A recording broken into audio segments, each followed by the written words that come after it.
किस तरह से हिमालय पर्वत का निर्माण हुआ, जिन चीजों के बारे में इस वीडियो के माध्यम से हम आज जानने वाले हैं। तो सबसे पहले हम शुरुआती दौर से चलते हैं कि पृथ्वी का निर्माण किस प्रकार से हुआ था। जो कहा जाता है दोस्तों कि कार्बोनिफेरस युग में पृथ्वी का एक संपूर्ण एक खंड हुआ करता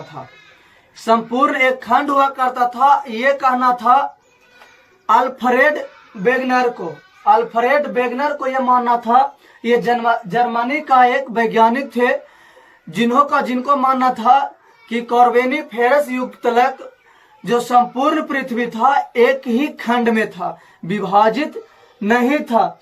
लेकिन धीरे धीरे आगे बढ़ते गए और धीरे धीरे आगे समय चलता गया, फिर जाके कि क्या उस भाग में भी विभाजन हुआ और उसको भी दो भाग में बांटा गया।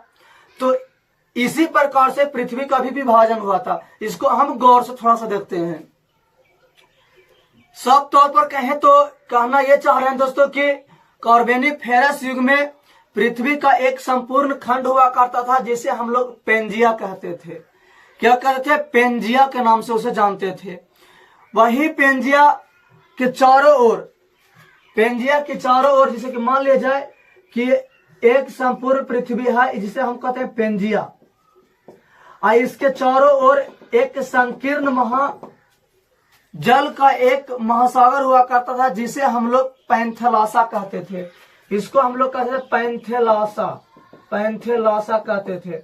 पेंजिया के चारों ओर जो जल की उपस्थिति थी, जल की जो मात्रा थी, जिसे हम लोग पैंथेलासा कहते थे। ये किनके अनुसार कह रहे हैं दोस्तों? तो अल्फ्रेड वेगनर ने ही महाद्वीपीय प्रवाह सिद्धांत दिए हैं। ये क्वेश्चन संभवतः पूछा हुआ है कि महाद्वीपीय प्रवाह सिद्धांत किसने दिए हैं? तो अल्फ्रेड वेगनर ने दिए हैं। और ये कब दिए हैं? तो 1912 ईस्वी में दिए हैं। और अल्फ्रेड वेगनर एक जर्मनी के भूगोलविद वैज्ञानिक थे, जिन्हें के मानना था कि पृथ्वी कार्बोनिफेरस युग में एक खंड हुआ करता था, जिसे पेंजिया कहते थे, और इसके चारों ओर एक महासागर हुआ करता था, जिसे पैंथेलासा कहते थे। लेकिन कहा जाता है कि कार्बोनिफेरस युग में प्रारंभ होने तक त्रियासिक युग में जो स्थल खंड पेंजिया हुआ करता था वो दो भागों में विभाजित हो गया था। दो भागों में विभाजित होकर कहा जाता है एक अंगारा लैंड में विभाजित हो गया और दूसरा गोंडवाना लैंड में विभाजित हो गया। लेकिन यहाँ पर सोचने की बात है, अगर जो इसको हम मान लेते हैं पैंथेलास, इसको मानते हम पेंजिया मान लेते हैं, और ये दो भागों में टूटेगा, तो टूटेगा दोस्तों यहाँ से जैसे टूट गया दो भाग में। इसके चारों ओर क्या चीज है? महासागर है। इसके चारों ओर क्या चीज है? महासागर है। तो जब ये दो भागों में टूटेगा तो यहाँ पर क्या है? जल तो प्रवाहित होवे करेगा, इधर जल तो प्रवाहित होवे करेगा, जिस कारण से यहाँ पर तेथिस सागर का निर्माण हुआ। जिस सागर से किसका निर्माण हुआ? तेथिस सागर का निर्माण हुआ। और वही तेथिस सागर आगे चलकर हिमालय पर्वत बना। वही तेथिस सागर आगे चलकर हिमालय पर्वत बना है। इसको और आगे चलते थोड़ा सा पीछे से संपूर्ण रूप से समझते चलते हैं, क्योंकि 9वां 10वां का ये क्लास नहीं है दोस्तों कि 9वां 10वां में सिर्फ थोड़ा सा समझ लेने से काम चलेगा। ये कहीं से भी क्वेश्चन उठाकर पूछ सकते हैं, जिन कारण से इसको हम विस्तृत रूप से देखते हैं। एक क्लास में संभव न हो पाएगा तो हम 2 क्लास में बताएंगे, लेकिन हम उसको सरल और अच्छे तरीका से अपने द्वारा प्रयास करते हैं समझाने का। दोस्त आप लोग वीडियो में पुनः बना रहिए। कहा जाता है कार्बोनिफेरस युग के प्रारंभ मतलब शुरुआती में त्रिसायक में स्थल खंड जो पेंजिया था, इसका विभाजन हुआ और इसके दौरान 2 भागों में बट गया, अंगारा लैंड और गोंडवाना लैंड। अंगारा लैंड और गोंडवाना लैंड। इसी दोनों के बीच में जो बतलाएं कि ये दोनों जो विभाजित हुआ दोस्त, तो इसी दरमियान इसके चारों ओर तो पानी था, तो ये अब टूट के हटेगा तो पानी स्वाभाविक चीज है, एक बात की उसमें घुसबे करेगा, जिस कारण से टेथिस एक महासागर का निर्माण हुआ, जिसे हम लोग टेथिस सागर कहते हैं। जिसे हम लोग क्या कहते हैं? टेथिस सागर कहते हैं। कहा जाता है दोस्तों कि अंगारा लैंड और दूसरा भाग बना कौन सी? गोंडवाना लैंड। अंगारा लैंड के दौरान छोटको दोस्तों, अंगारा लैंड के दौरान दोस्तों कहावत छोटको निकालते क्योंकि क्लास लेते रहते हैं, वो सबको छोटा बोलते हैं, इसलिए निकल गया था छोटा।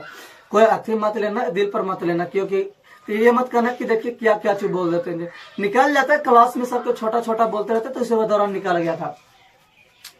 अंगारा लैंड के दौरान ग्रीनलैंड, उत्तरी अमेरिका, यूरोप और एशिया बना। यानी हम कह सकते हैं कि ग्रीनलैंड किसका भाग है? तो अंगारा लैंड का भाग है। ग्रीनलैंड किसका भाग है? तो ग्रीनलैंड अंगारा लैंड का ही भाग है। वही का था जुरासिक युग में का गोंडवाना लैंड का भी विभाजन हो गया। जुरासिक युग में गोंडवाना लैंड का विभाजन हुआ, जिसके दरमियान कहा जाता है दक्षिणी अमेरिका, अफ्रीका, प्रायद्वीपीय भारत, मेडागास्कर, ऑस्ट्रेलिया और अंटार्कटिका बना। अंटार्कटिका के निर्माण हुआ जुरासिक युग में। गोंडवाना लैंड के जब विभाजन हुआ उसमें, तब जाकर ये समन का निर्माण हुआ। दोस्तों यहाँ पर आपको ये भी पूछ सकता है कि ऑस्ट्रेलिया किसके अंतर्गत आता है? तो ऑस्ट्रेलिया गोंडवाना लैंड का भाग है। दोस्तों ऑस्ट्रेलिया गोंडवाना लैंड का भाग है। वही अंगारा लैंड के अंतर्गत कहेगा तो ग्रीनलैंड आता है, उत्तरी अमेरिका आता है, यूरोप आता है और एशिया आता है। लेकिन यहाँ पर बात आता है दोस्तों कि एशिया महादेश के अंतर्गत आता है भारत। तो लेकिन भारत क्यों नहीं आया अंगारा लैंड के भाग में? भारत क्योंकि ये नीचे स्थान में यहाँ पर दोस्तों लटका हुआ, जिस कारण से यानी हम कह सकते हैं कि जो भारत का सबसे पुराना हिस्सा कोई है तो भारत का प्रायद्वीपीय क्षेत्र है। दक्षिण भारत का जो प्रायद्वीपीय क्षेत्र है उसको सबसे पुराना कहा जाता है, और वहीं सबसे नवीनतम भाग कहा जाता है भारत का, तो वो है उत्तर पूर्वी का मैदानी भाग। उत्तर पूर्व का मैदानी भाग को सबसे नवीनतम माना गया है। और वही बात करें सब भारत का सबसे पुराने भाग की बात किया जाए तो भारत के सबसे पुराना भाग अगर दोस्तों देखा जाए तो भारत का प्रायद्वीपीय भाग को ही सबसे पुराना भाग कहा गया है। अब इससे और अगर बढ़ेंगे दोस्तों तो वीडियो ज्यादा लंबा हो जाएगा, जिस दौरान चाहते हैं कि इसके अगले भाग को अगले वीडियो में और बताया जाए। फिर मिलते हैं अगले वीडियो में। जय हिंद दोस्त।